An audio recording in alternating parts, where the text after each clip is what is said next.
Welcome to the future, you guys. As you could probably tell, I'm a little bit sick. My throat is barely hanging in there, but hopefully it'll last me for the next 60 minutes or so. Now, normally I would sit there and say, I'm going to cancel the show, but I'm not going to cancel it because we have Dan Mace on the show, and it kind of came together really quickly, you guys. Whoa, what happened there? Dan Mace is on the show. I'm going to tell you a little bit about him, and we're going to talk to him in just a few seconds, okay? I know you could tell from his accent. He's from Cape Town, South Africa. It's a beautiful place. Here's a few things I know about Dan. He's a director and filmmaker. He's made documentaries, commercials, and music videos. At 22, he founded this company called If Now, Why Not? He's completed over 30 plus productions under that umbrella. And his film GIF won the Road Judges' Choice Award. And check this out. If you dig deep enough, you find this about Dan. He's won 2 silver screens at the Young Directors Awards at Cannes Lion. That's pretty amazing. And I think that's one of the reasons why I'm really fascinated by Dan himself. Anyways, he's an avid surfer, and you may have already seen him. There's probably a good chance that you've seen him on Casey Neistat's channel. And then his channel recently has blown up. He says he's got over 700,000 subscribers to his channel. I'm super jealous and envious how he's been able to do this as quickly as he's been able to do it. But there's a reason. Anyways, guys, I want you all to extend a warm welcome to my new brew, if I can call you that. Dan, welcome to the show, man. Welcome to the show. Thank you for having me, dude. Thank you so much. And amazing. I was just thrilled when I reached out to you on Twitter, and you're like, yeah, let's make it happen. And so here we are. So, yeah, no, actually, I got a bunch of tweets to say, like, you need to go on the show. It's a big deal. I was like, okay, cool. That's why I reached out. I was like, oh, yeah. All right, super. That's awesome that the internet is working to bring us together. I'm just so happy to talk to you. And I want to tell you a little bit of something. I don't want to like you. There's nothing I want to like about you. You're a good-looking guy. You have a cool accent. You come from a cool place. And then you get on Casey's show, and then you're blowing up, and everybody's thinking, this guy, who is this guy? He's just riding the coattails of Casey. I'm like, yeah, I don't want to like this guy either. So I'm watching this film, and we'll talk about this a little bit later, where you apologize to your ex-boss, and you tell your story, and then my resentment goes to pure admiration. I got my whole team together in the office, and we watch your videos, and we would hit pause every time. Like, look at what he's doing here, guys. Look at how he's communicating this. This is a fantastic person who understands how to tell stories. So here's a bold prediction. I believe your channel will outgrow Casey Neistat's channel because I believe you're an incredible storyteller. You know how to shoot, and you're a very charismatic person. So, okay, enough about that. I mentioned Casey's name at least 3 times now in the show. Let's start at the start. Yeah. Casey Neistat. How did that relationship come about? And tell us whatever you want to tell us about how that came to be. Yeah, I think, it's interesting, and it's something that I've, had to deal with as well. I guess we'll speak about that later, sort of riding off Casey. Casey and I became friends about 3 years ago, 4 years ago. I'd made some film for a girl here in Cape Town, and she was like, look, if you do this film for me, my cousin's brother's sister knows that this guy, Casey Neistat, kind of thing. It was like a big, she said there's a big chance that he might be able to watch my YouTube channel, which I had like a couple of films on there at that time. And weirdly enough, he actually watched one of my films and came back to me in a message and was like, hey, bro, like, look, we will work together one day. Mm-hmm. And he came to Cape Town. He comes here kind of every December, and it was last December that we went on a hike up the mountain, and I kind of said to him that I was unhappy. He had been following my career and how I was going, and I was at that stage just doing TV commercials, and I said to him, look, I'm unhappy where I am, and I didn't ask him for anything, and I didn't, I guess I just put it out into the universe, and we hung out for a couple of days, and just before I left, he said, yo, Dan, what do you think about moving to New York City? So it's like, dude, that sounds dope.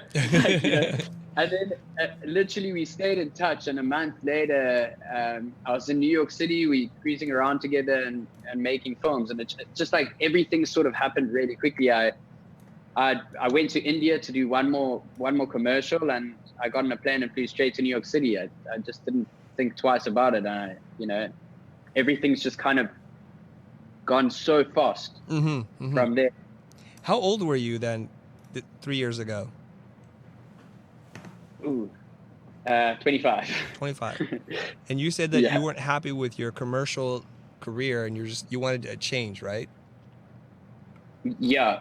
Why weren't you happy in your commercial career? Because so many people that we talk to go on the internet so that eventually one day they can make commercials or feature films. So you're going the opposite Yeah, direction now.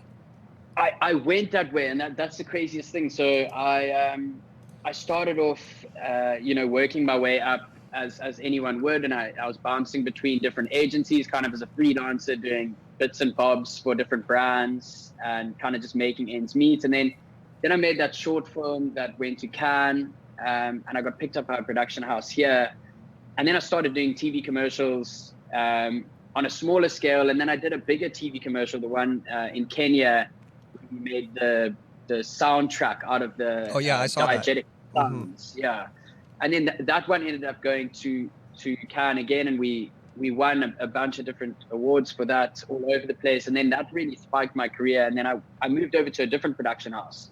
Kind of at that stage, it was just fueled by, I just wanted to make money, I guess. I just wanted to, I was stuck in this mindset. I think that, what happens in a production house, you are always bidding against two or three other directors, and it becomes quite a competition, quite a thrilling competition, and something that I got really hooked into. I started to think more about the board itself and winning the board than I started to think about the actual value behind the message that I'm putting out. Eventually I'd be stuck having to direct a TV commercial going like, fuck, this thing now that I've won, I'm going to have to pull through and finish. And it's something that I don't even believe in. So then, I guess for me, filmmaking is I can't explain it. People always ask, it's quite a broad question. Why filmmaking? Why do you enjoy making films? And I have no answer to that question. I just know that it's something that I can't live without. And there's loads of different forms of filmmaking, and working for a production house, making adverts, TV adverts or traditional TV adverts, just isn't one part of filmmaking that I'm comfortable with. And, it took me a while to realize that. And it was a part of my life where I started becoming really depressed, and I started feeling it mentally, and I started expressing it through my work. My commercials started to become like really just plain, and I stopped. There was no X factor left in it. I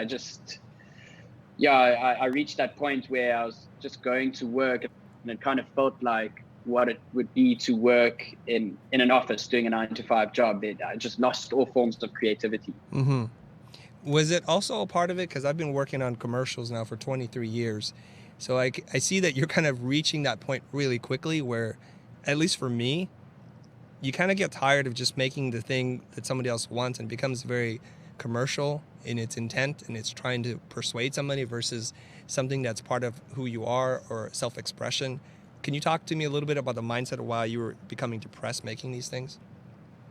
Totally. And also you got to realize from my side, I'm speaking solely about my perception of the commercial world coming from South Africa. So, on a global sense, and in the States and everywhere else, it works differently. And, I can only talk about where I'm coming from and my experience here as a South African film director within South Africa.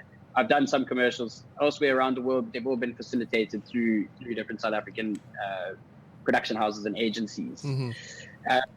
But to answer your question, I think, it's all about, for me, it's kind of like my dad, who's a very he looks at things in a finance sense, and he'll be like, you get paid X and you create this and you deliver a service and you move on.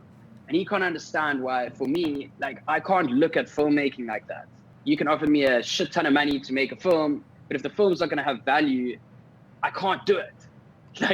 I start to really freak out. I can't just look at a project as something that I can move along from, get paid to do, and move on to the next one, and so on and so on. I kind of feel like each film, has a long tail behind it that stays there. You're gonna have to keep on watching that thing. It's gonna haunt you. Mm-hmm. So I think on my side, it's like I started realizing that films, like where I am right now and what I'm doing right now, I couldn't be in a better place. Like if anybody could offer me anything right now, and feature films or big production houses, whatever it may be, I'm so stoked to be sitting in a place where I can be in control of putting content with meaning out into the world and be just super happy doing it.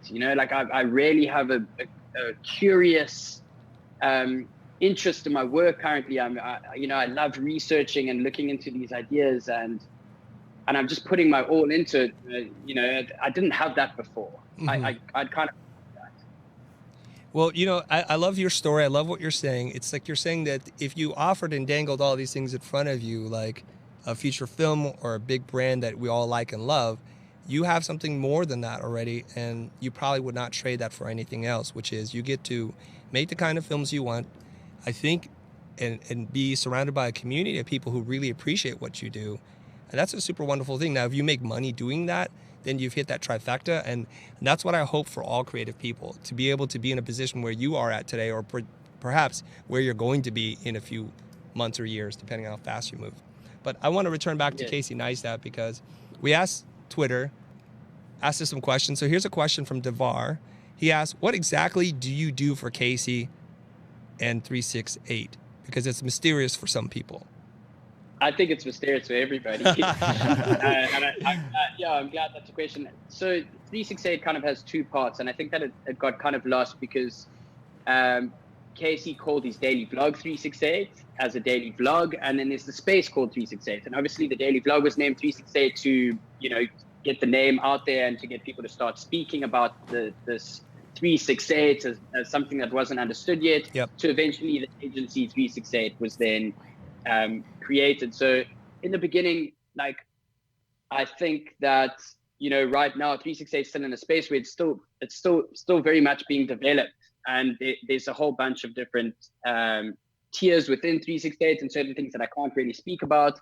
But on the other side for Casey, and that's kind of where my role was, is we came there and we kind of tried to, Casey knew that there would be a cadence between us. He knew that our minds think quite similar, and he kind of wanted to find a way to let me help him create his daily videos, essentially, and add maybe a subtle different spark to them and a different flair.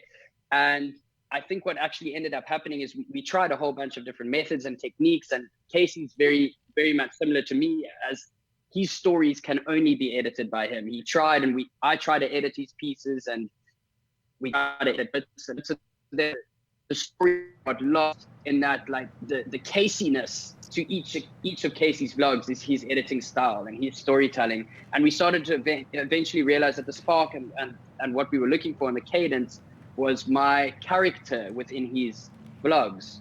So that started to become a more valued part from my side, was just our relationship on camera, and it's kind of like the yin and the yang, Casey and I, as two characters. And then from there, we would help develop ideas and concepts, and what he gave me in return was a push online, obviously, and he taught me a lot and everything that I kind of need to know moving forwards into the space.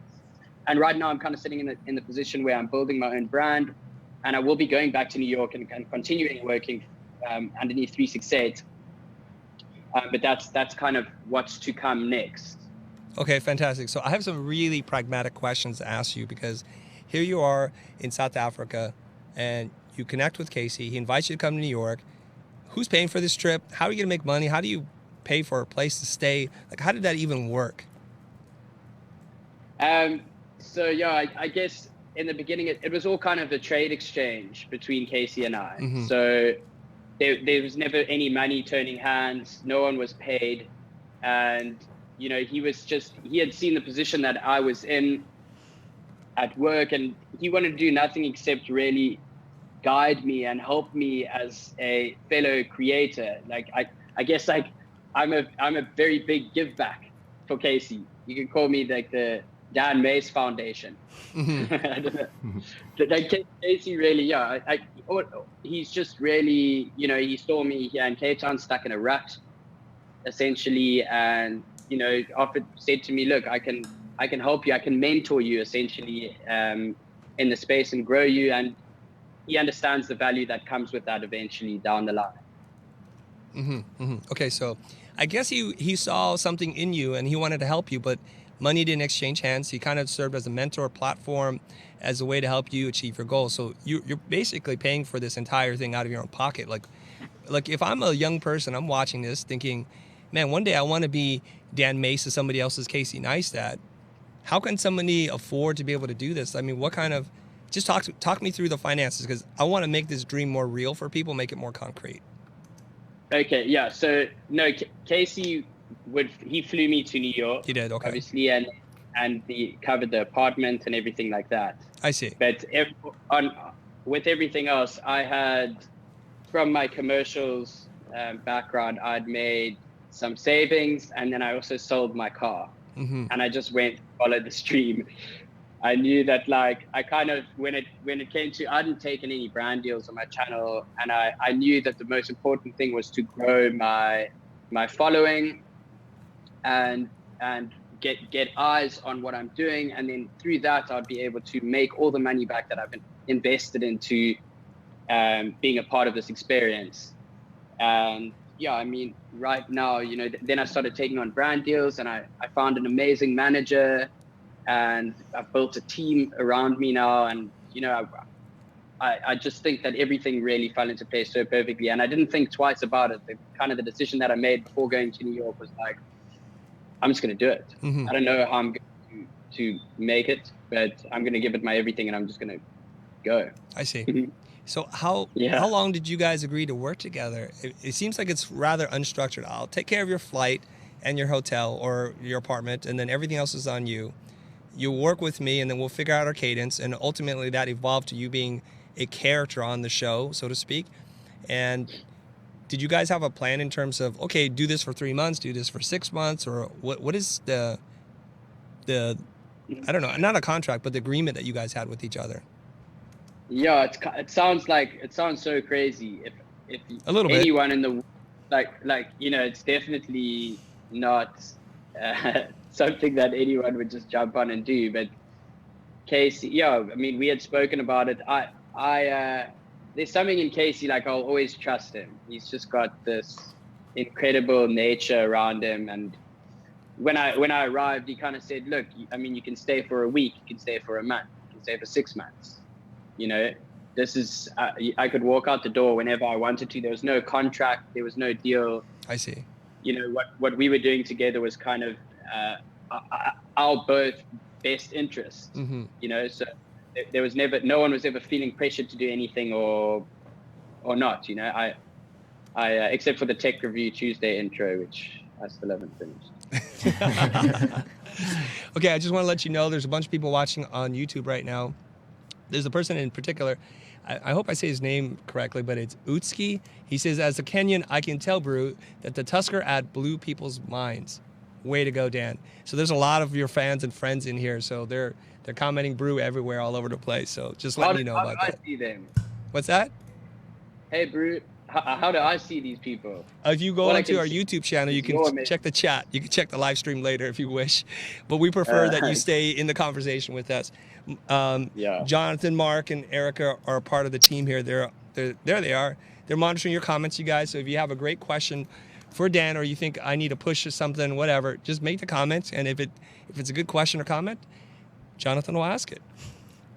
Yeah, and that's something I want to resurface in a conversation that we had through email, Dan. So you talked about what your perspective was on the two worlds of filmmaking. One was like, it was like the Dr. Jekyll and Mr. Hyde for you. And you talked about one being the not ego-driven side, and then the other you mentioned as the vulnerable and heart-drenching passion. Can you dig a little bit into that? Woo. Good question, Mark. Yeah, you can see I was definitely busy writing a script at that point in time. So I think, I was actually having a conversation with Luke, who works with me the other day, and I was kind of, ego is quite a big thing, and especially as a filmmaker. And I think, not to take anything away from any production house ever, I believe in production houses, and I believe in growing directors 100%. when I speak, people start to think like I'm quite a hater on the traditional sphere of film directing, which I'm not. I just think that being a part of a production house and having a team like that is like constantly wearing an ego condom. You're constantly protected, and your ego gets fueled. Your production house puts support in the understanding that you are the one that's going to bring in the money, and essentially they need to market you, and you don't really get to feel if you're failing. I think that on YouTube, being on the vulnerable side, the condom is ripped off. You are like all alone in this world, and you really get to see your failures. You get to experience in the raw what people are actually saying about you without anybody being able to be like, I've got your back and I support you and you are part of this. And don't worry about them. It's their fault and there wasn't enough budget, or the client service problems, or whatever people like to blame things on. There's none of that in the YouTube space. It's a very vulnerable space. It's I've completely, it's a space that really humbled me. It's the only time you ever really get to feel that you've failed, and you have to deal with that. You can't go like, screw the haters. You got to go like, people don't like it. There's a reason that they don't like it, and you have to go through that. And for me, that's why I'm on YouTube. I'm growing as a storyteller and as a filmmaker, and I'm learning a lot about people, and I'm learning about how essentially what people want in a form of entertainment. Right. And how is it to balance what those people want versus what you want to put out there? And you talk a lot about your vulnerability.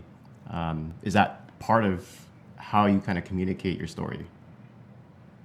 100%. Okay. Yeah. So I think, what I can speak on I think all YouTubers go through this. I think that you start a YouTube channel with a great idea, and you start to put your work out there, and then after 5 or 6 films, you start to read the comments, you start to go through what people like, what they didn't like, and then you start to create a caricature of yourself, to try and make films solely for the people. And that's a great mistake to make. Mm-hmm. I think that a YouTuber that makes that mistake slowly realizes that once you start making films for the people, it might work in the beginning, but then you start to run out of ideas, because those aren't your ideas, and you can't go like, what would I do? You got to go like, what would that character that I've created of myself do here?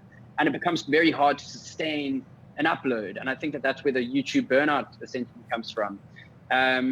So then what happens is you eventually find your way back home, and you start to talk with ideas in valuing a global relevance with keeping your content uniquely you.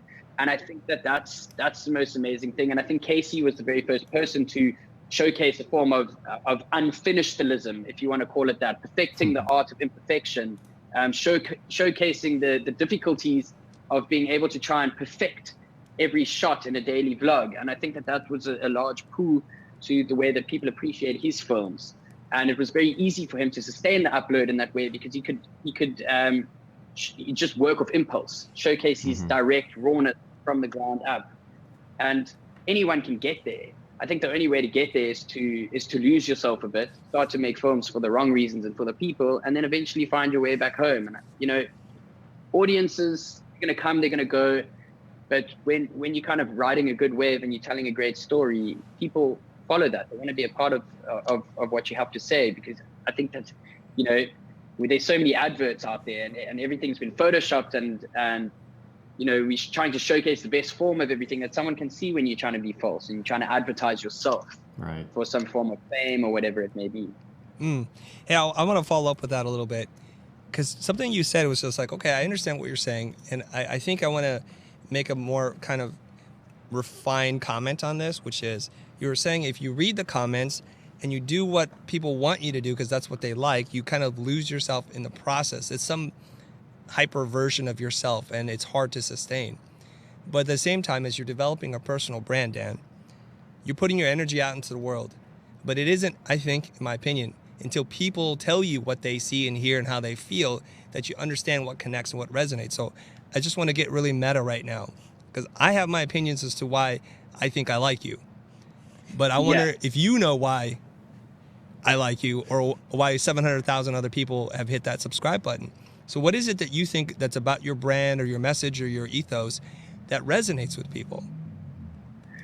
So I think that there's a value of deep honesty in the idea behind brew. I think that for me growing up, what I went through, I felt very disconnected, and I've always felt different to everybody else around me. I've got not normal tattooed on my hand there, because I kind of try to make myself believe in the difference that I have. And my idea with brew is to tell these people, to resonate with hundreds of like-minded brews around the world, people that go against the grain, the people that feel different, and say, you know what, you're awesome. I understand. That's why my very first film on season 1 was about mental health and about things that I've been super open about. And I really want people to feel that need the boost, you know, that feel different and feel strange and odd, and the square peg in the round hole. You know, I've been through that, and I still am very much different. And I created Brew to start this Brew friendship and this Brew community, because I essentially didn't have that friendship growing up. Why was that? Through, I guess, in the beginning stages of my life, I went to an all Afrikaans junior school. Afrikaans is a very traditional South African language. And I went to this all Afrikaans junior school, and I kind of found myself as this like daydreaming wanderer, you know, and back then there was no value added to that. I was just known as completely weird. I see. Yeah. So you're saying, and I think that's a large part behind my driving force to create this global friendship with like-minded people. Mm-hmm. That's pretty awesome. So I think when you say like we're all a little different, a little not normal, I think everybody in the creative space, or who aspires to be creative in its broadest definition, that would resonate with them. Fantastic. Yeah, I get that. I also think there's a difference between forcing difference and just being different. Talk about that. I think a lot of people that aren't creative almost may look at it and be like, you know, being different is fucking cool. I'm gonna try to be different. Mm-hmm. But then there's a failure in the difference as well, because through difference comes a little bit of a flawed reality. You know, it comes with a lot of downs, and through the downs is where, you know, I create these unanswered questions that then later become a film.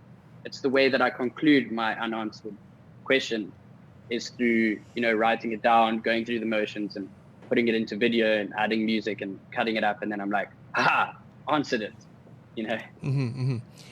Can I ask you something? Because there's a lot of people who feel like they're outcasts or odd or different, not normal, but they're not able to make that transition and turn that into something very positive, which you have. You created, you popularized, I think, at least American culture, this term brew.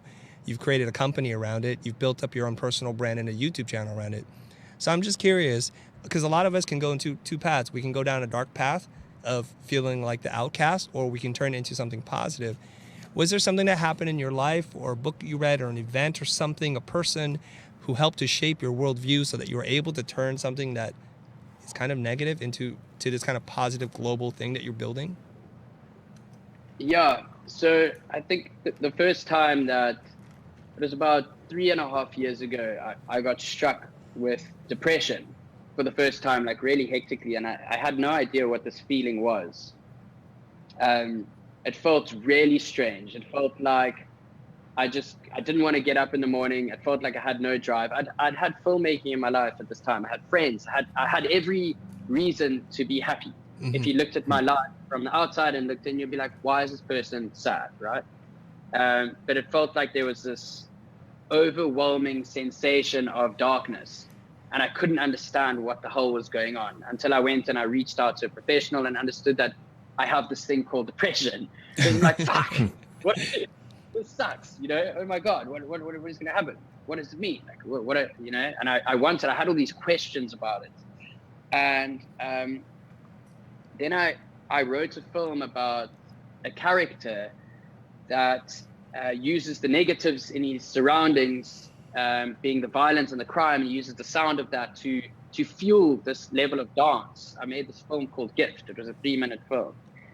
And as soon as I started putting that together and writing it down, I was taking all of these feelings and these vulnerabilities that I had, and I turned it into a piece that was positive, and it was about the way in which I wish that I saw the world, right? And then from that, it just really worked. You know, it was easier to write these ideas around things that made me feel really shitty and turn them into something that could possibly be hopeful or beautiful. And in essence, that helped me sort of transcend through these burdens of my conscious mind. And right now, you know, I still struggle with depression. And I think that, and I'm a very like pro mental health, because like I've seen the darkness in it, but without my disabilities, if you want to call them that, or the way that my mind works, I wouldn't be able to create films. I wouldn't be able to see things the way that I've seen things. And, you know, people ask, how do you do that? And how, I guess in my life, I've been extremely blessed and lucky, and things have just fallen into place. I can't answer the question of what to do or how to do it. And I guess I always used to believe in myself. When I was younger, I was always quite arrogant and cocky. And then that kind of all went away.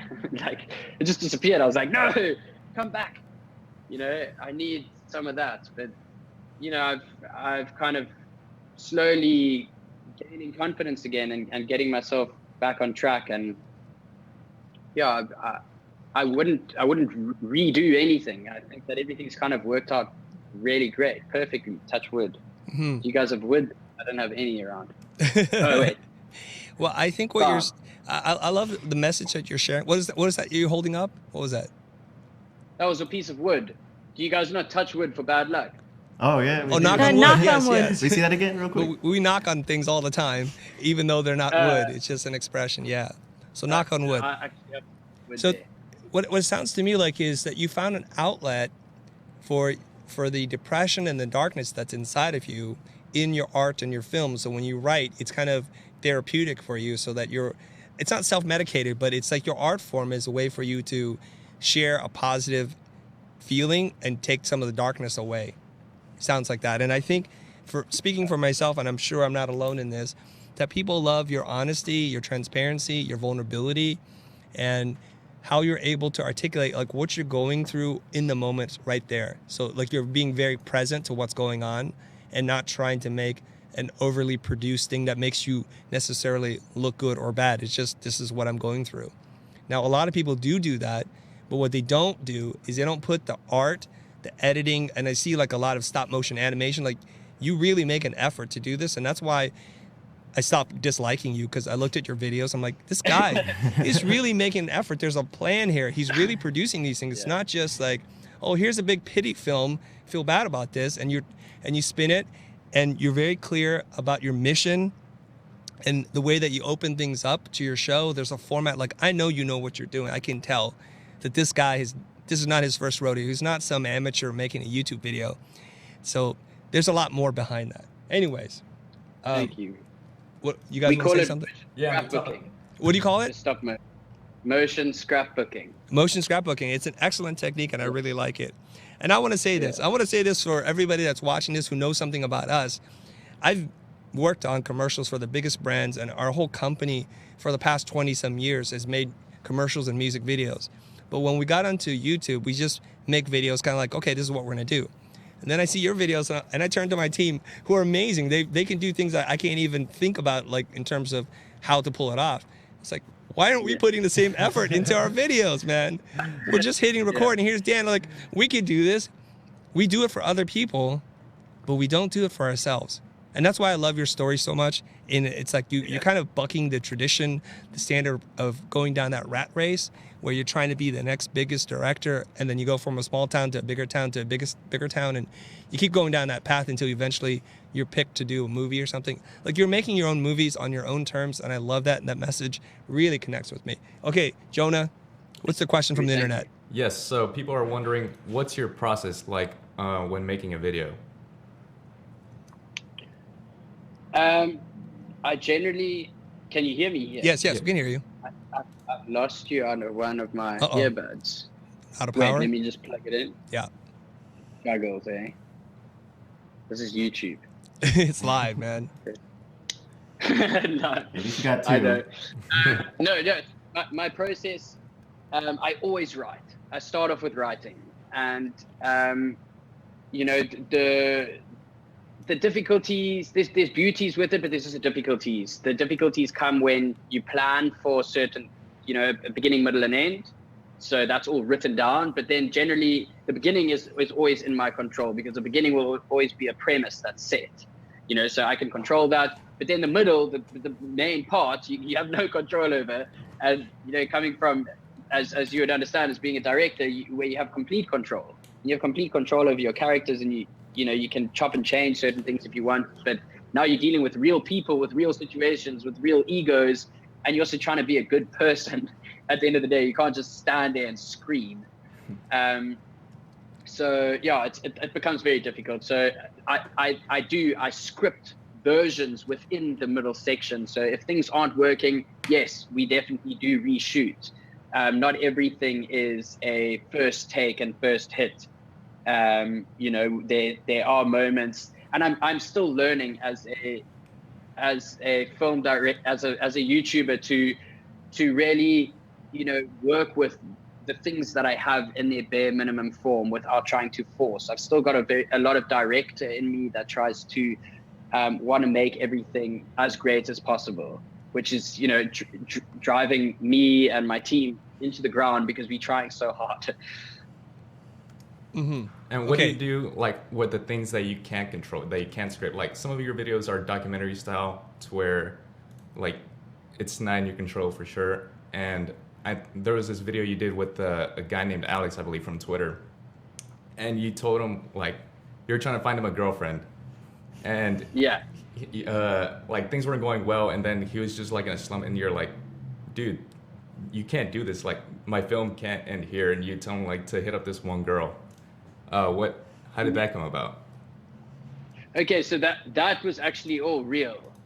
So, like, in a sense like that, I really wanted to go to Joburg, and for us to be able to, like, find this girl there. And I'd set up a couple of things here and there in Joburg, but then I decided, like, when looking at it, I was like, I'm rather just going to make Joburg a button within the film.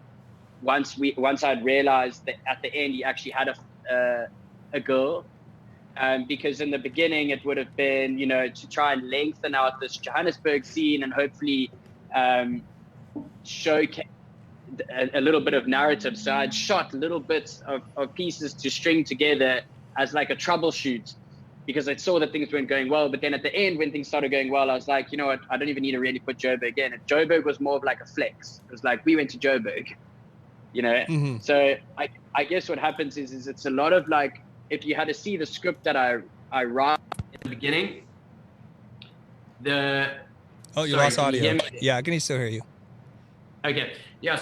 So what happens is that the script that I write, it would be quite interesting. I should actually just put those things live, you know, and you'll see how different the film actually comes about eventually.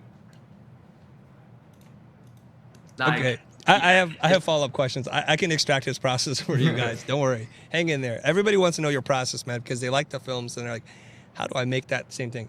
Okay, so here's the video that for me was like, okay, you won me over in this video. It was called Surprising My Ex-Boss That Fired Me Gone Wrong, right? And you were talking about this whole thing about going back to Africa Burn. So I have a bunch of questions for you. If you guys need to go check out that film, okay? So one, I know you write, and there's a lot of planning and production that goes on, but there are moments in this where I feel like in order for you to get those shots, it must be scripted, like even your boss's reaction in a way. So can you tell me, like, can you just shed some light? How much of this is actually scripted? Totally. So I had this idea, and I'd come back and I'd seen Jeanette before. So she was aware of the fact that I'd surprised her without the camera, and I'd done the whole thing, because there's a difference of, like, I kind of feel strange about just breaking in and surprising someone off a whim like that. Right. So I tried to redo the initial scene of me coming in and surprising her in the most realistic form. And when I watched it, I knew that it wasn't 100% real, and I could tell that, and I wasn't very happy with the outcome, but I had to put it in there. You know, I had to create this film and tell the story. So that part of the film, when I bust through the door and surprised her, she understood that I was going to be there. So that part was scripted, if you want to call it that. And then after that, obviously she has a job and she works, so she just knew that she had to go to a place. I didn't tell her where we were going, and I'd organized the helicopter, so I put her in the blindfold. Pretty much the rest of the film's all real. The sign burning that says sorry, I had guys on the ground there watching out for the chopper, and they'd set everything up there for us. So yeah, I'm trying to think, like, pretty much the only real scripted part was outside the door, right? And busting in, and then from the part where we go into the helicopter and go on, that's all natural. Mm-hmm. Okay. Yeah. That looked a lot like that was a ton of planning and production and favors and kind of getting all that stuff. So how much pre-production is going on just for you to capture that one day? Yeah, so that was my first brand deal for, what is that for? SeatGeek. Yeah. That was a SeatGeek. I think, I can't remember how much they paid, but you know, I took the entire budget and I made the film with the budget. I didn't pocket any of it. So I was like, it was my first brand deal, so I was scared to do a brand deal. I was like, if I do a brand deal, I'm going to spend all the budget, so at least it's a good film. You know, that was very much my thinking back then. So yeah, I guess, I mean, the pre-production is the same on every job. It's a long, grueling process. Like, I mean, when I was doing the weekly films, I'd spend 3 days of pre-prod and writing, and like quite a sleepless night process. And then I've got 2 days of shooting and then 2 days of editing. And that's kind of how I'd run out a weekly video. I see. When you write, do you also do storyboards or pull scrap together, kind of like most directors do, or you just kind of have a shot list? Yeah. Like, tell me a little bit more of, like, all the film geeks are sitting around like, come on, Dan, tell us the goods, man. Yeah, so what I do is I've got a shared Dropbox. I think for me, I've got a great guy who was a researcher, and he was my director's assistant, and now he's worked his way up. I don't even know what to call him now. He's like my partner in crime, I guess. And what we do is we do a ton of research. I really like to look at, you know, before going into an idea, we look at other films. Arty films, I like to generally pull from things that were done many years ago. You know, the significance of that film, look at my film and be like, oh my word, it's a direct copy of something you've just seen. And then we pull a lot of stills. I get a lot of ideas through really good still imagery. And then I sit down and I write a shot list. I don't storyboard. I take my script and I write a brief shot list, but not for the stuff where I'm talking to the camera. I let the talking to camera stuff is, you know, is environment specific. So wherever you are, you know, there's a bush over there, there's shade, you're going to put the camera there. You can't shot list that before you've actually seen the location. The rest of the stuff you can shot list. So the rest of the stuff where I understand there may be a vehicle in the stuff, I'll break apart the different kinds of shots, what kind of cameras we need and how we're going to go about it. And then I'll write this really intense stream of conscious thoughts. And then I'll probably go to sleep and wake up in the morning and break apart exactly what that is and make sure that we have that gear at our disposal. I see. Okay, so that makes a lot of sense. I see a lot of shots where you begin a sentence or a thought and then it cuts to somewhere else and it cuts to somewhere else. That looks like a lot of work to me. Do you do the whole take? Like, this is everything I want to say, and then you go to another spot and you do the whole take and then you stitch it together and post, or you're like, I'll just say the first part here and then I'm going to go and do the second part there?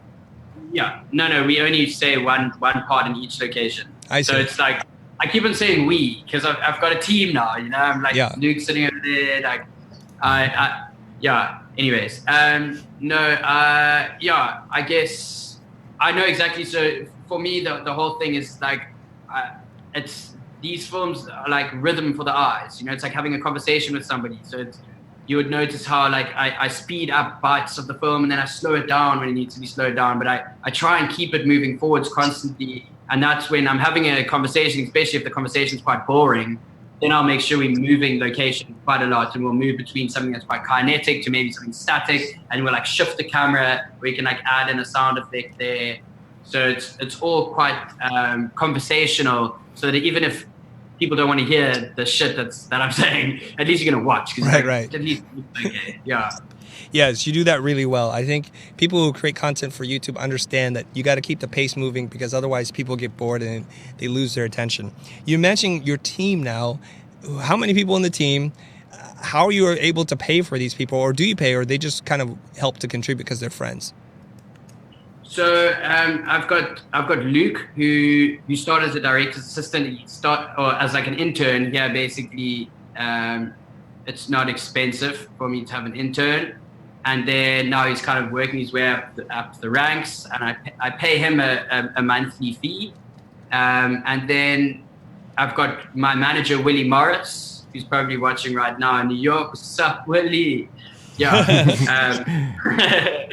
And he takes a normal a manager's cut off every deal that we kind of strike. So right now we're busy saving up for season 2. So we are doing quite a big brand push with our branding our films, branding our YouTube films, doing brand integrations. I know that for some people it can be a little bit invasive, but I promise that, there's good things to come in season 2, and it's kind of the space that we're sitting in now, currently looking at it, going, let's figure out how to make commercials, branded pieces, less invasive and more, turning the brand into a champion to be a part of the journey. Mm-hmm. So yeah, that's kind of the experiments that are going on right now, and yeah, so it's Luke and Willie and myself, and then for any bigger ads, I've come back to South Africa. I've been given quite a few boards for TV commercials, which is quite strange because I kind of like said that I don't want to do that. But then I've got a production house that I'm with here as well. If we take on a board and decide we want to go forward with it. Mm-hmm. During that video that you did with your ex-boss, you talked about this path that your ego got in the way. You wanted to work on bigger productions, make more money, and just chase that whole thing that so many creative people do. And you said you made a mistake. Can you elaborate what that mistake was and what you learned from the experience? Before I left Ground Glass to move on to another production house. Yeah, exactly. I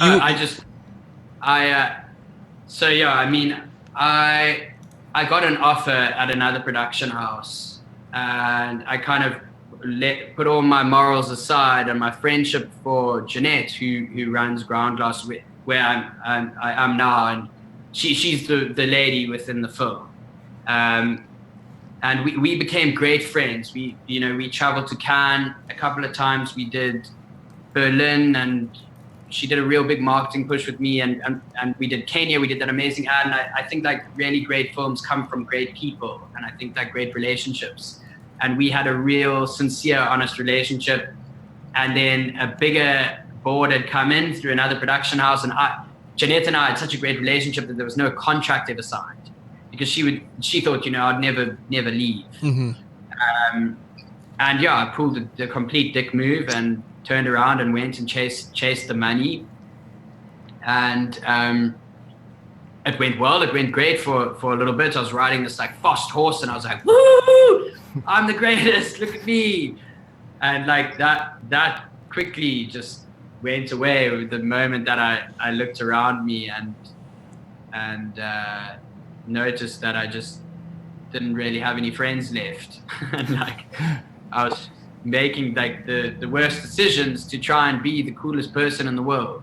It was nothing about film. It was nothing about the message. It was me and my like own shit. Mm-hmm. So it sounds to me like that's like a scene from most movies, the rags to riches story, where you were really cool and you had soul. You went after the money and you got the money and the fast horse that you rode into town, but then you alienated all your friends and you woke up one day and it's like, what happened to my life? This is not the life I wanted, right? Yeah, and what's weird with me, like, bro, these things happen really quickly. Like, this is a story that someone would tell, like, after like a journey of like 30 years. Bro. I have these things that happen to me really quickly. Yeah. Strange. Yeah. Anyways. Because you're still a pretty young guy, right? You're only like 28?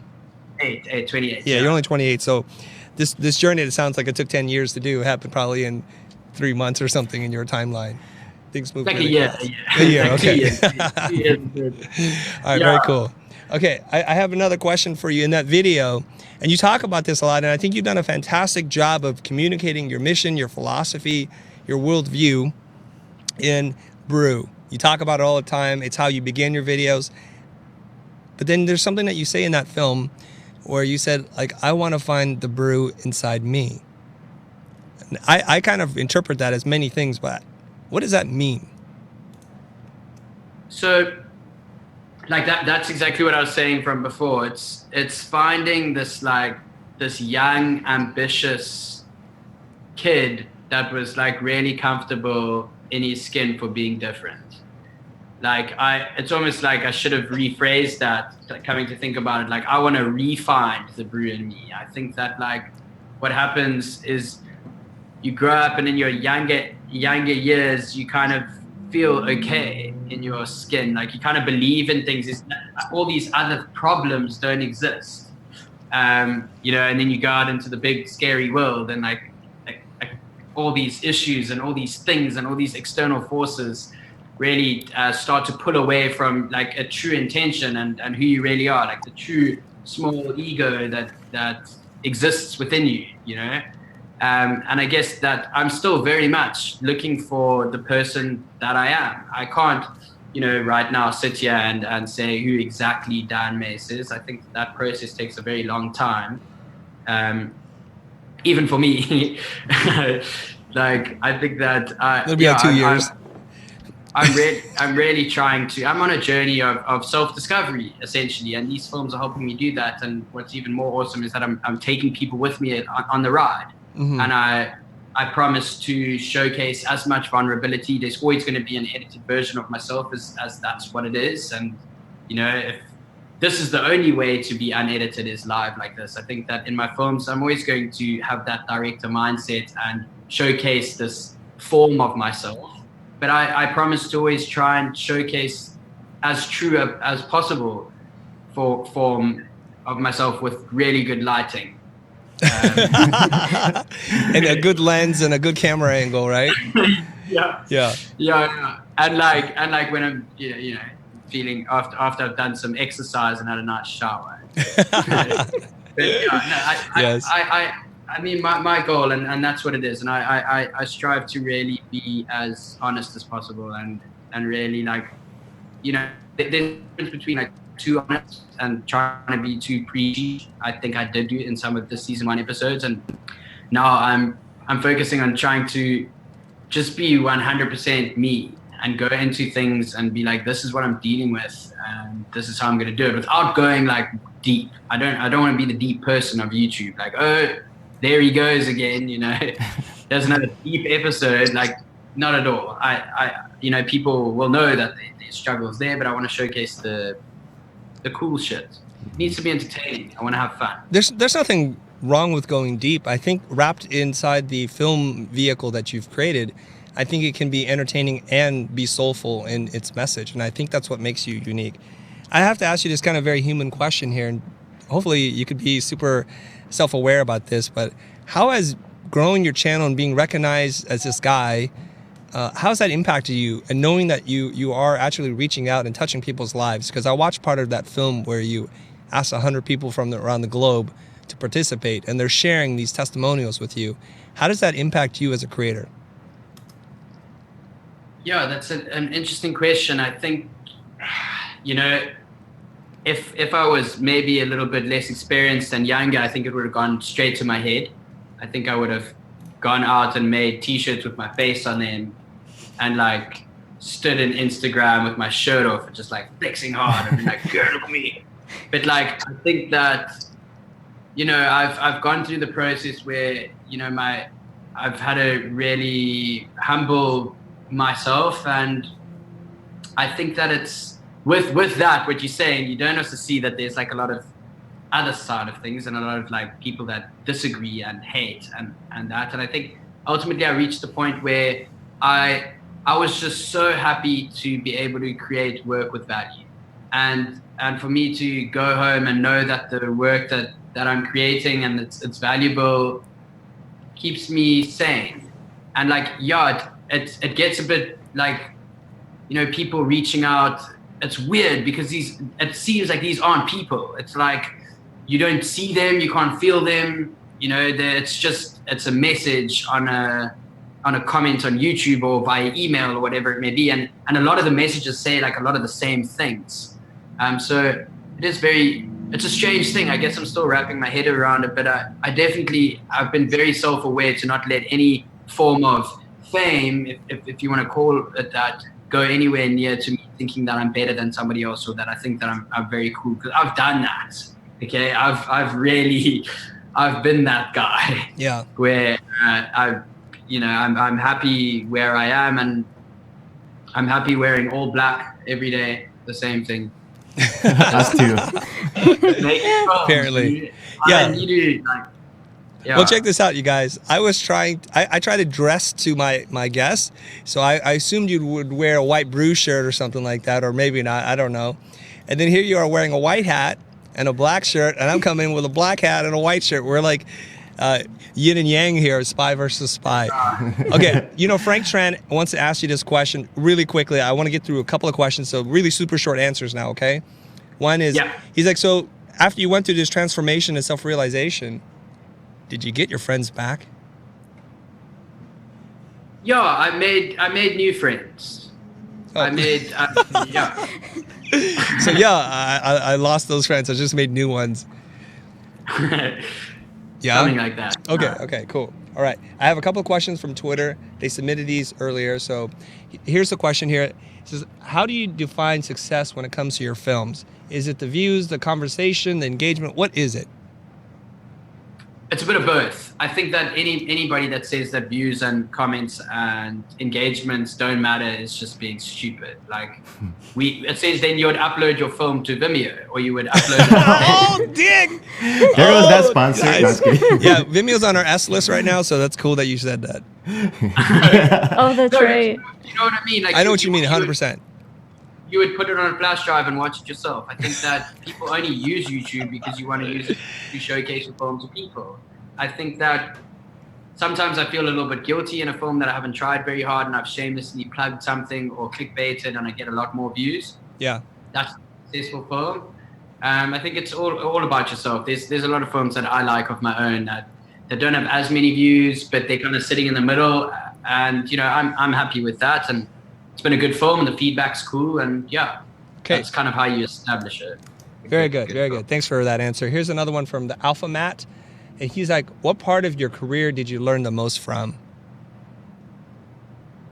What part did I learn the most from? What part of your career? Yeah, like in this 28 years on Earth, which part did you like, yeah, that's where I felt like I grew the most?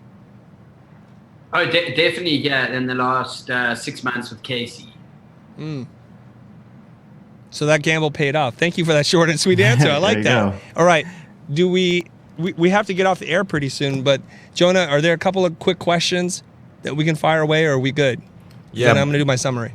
Brian asks, what, if anything, would you do differently with getting into filmmaking, knowing what you know now? Oh, one of those questions. Gee, to be honest, I wouldn't have done anything differently. I wouldn't. I left film school after a year. It wasn't the right thing for me. I started my own company that failed. I drove it into the ground. I made a massive loss. Couldn't have done it differently. I think everything that I've kind of done has really panned out well. I would, you know, all you need to do with filmmaking is have like this deep belief in your perception of the way that you see the world, and let that be your form of art and your showcase on your channel, and you'll make it, you know. I got another one. So our audience likes to talk about money. And yesterday we were at the YouTube offices, and it was about how you diversify your revenue through video. Can you talk a little bit about that beyond the stuff you're doing with brands, and kind of maybe what the makeup is in percentages? How do you make money?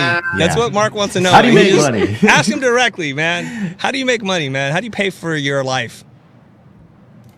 So through AdSense on YouTube, there's different spheres, I guess, and it's all weighted on how your content works, how safe it is. If you got a really safe channel, you're gonna get a higher rate. You're gonna get about, for 1 million views on average, you'll get about $1,500 for 1 million views. It's not that much. And then people make the most amount of money off brand deals, off integrations. That's kind of where the market lies, and dependent on the kind of content that you make as well versus the views that you get and the engagement and the click-throughs. Yeah, there's loads of different ways, but it's a very lucrative platform at the moment. I think that it's if you're doing it solid full time and you're focused, you can make a really, really good living. Can we ask you how good of a living you make, Dan? How much do you pull in AdSense revenue a month? I'm just curious. We do $2,600. We just started turning on AdSense. Obviously, we don't have the same number of views that you do or the subscribers. So we're just barely getting into that. We just turned on ads like three months ago. I think for me, I would do, on a really good month, I'll do $5,000 to $6,000. Mm-hmm. And on a normal month, I'll do like 3,000, 3.5 maybe. Mm-hmm. So if you don't spend too much money, if you live modestly, which it sounds like you do, you can actually do this full time, right? Yeah, but then I make brand deals. Right. I don't that money goes straight into the bank. Then I do brand deals as well now. Okay. What are the ranges of budgets for brand deals that you do? Just ballpark, like between this and this. I'm just curious. I won't speak about myself. Okay. And my manager's be watching. He's going like, if you say something. Say it higher then. Say it higher so he doesn't have a problem selling you more. No, I think that a normal brand integration would stretch from between $20,000 to $35,000 for like a small little speaking point. Yep. And then if you do like a really big thing, it could go up to 50, it could go up to 100. It all depends on the brand. Woo! Good job. So there's real money to be made there. So you guys take a tip from Dan, learn how to make a film. Actually, you went to film school, right? You studied film? Or I thought I read that in your bio. I went there for a year. I dropped out. Okay, because you're on the fast track. You're on the fast track to life. It's like, I don't need 4 years. 1 year's plenty. Okay, fantastic. Any other quick questions, guys? Oh, otherwise, I'm going to do the summary. Okay, Wrap it up. I'm going to do the summary of the show here. Before we say goodbye to you, here's the summary. Erica, thank you very much. All right, this one's a little crazy. You're going to have to watch the rest of the episode, but you want to break the ego condom. I can't say more, but Dan likes to go bareback on that, okay? And that really means like getting real and being vulnerable and honest and authentic to who you are.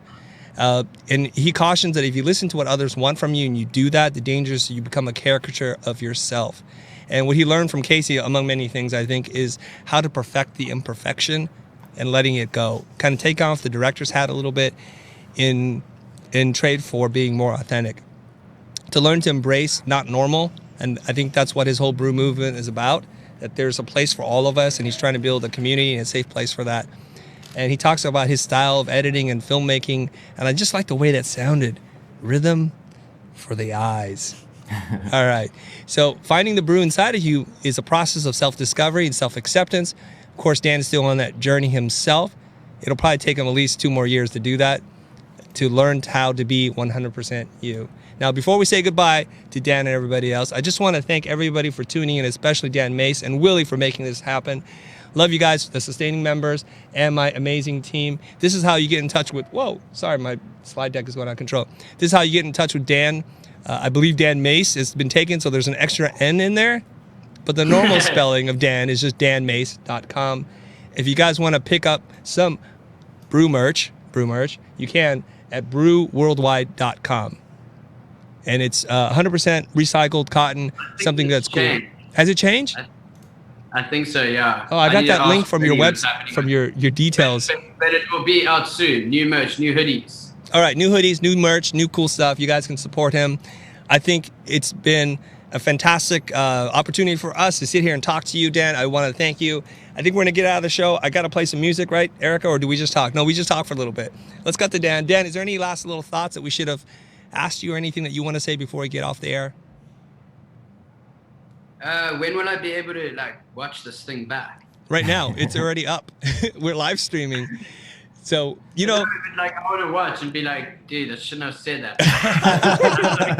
it's too late. It's too late. It's So I can fine. make a film about it. I tell you what, I wanna watch it. you teach us how to make better films and get to 700,000 subscribers. We will teach you how to do a live stream and how to charge your earbuds.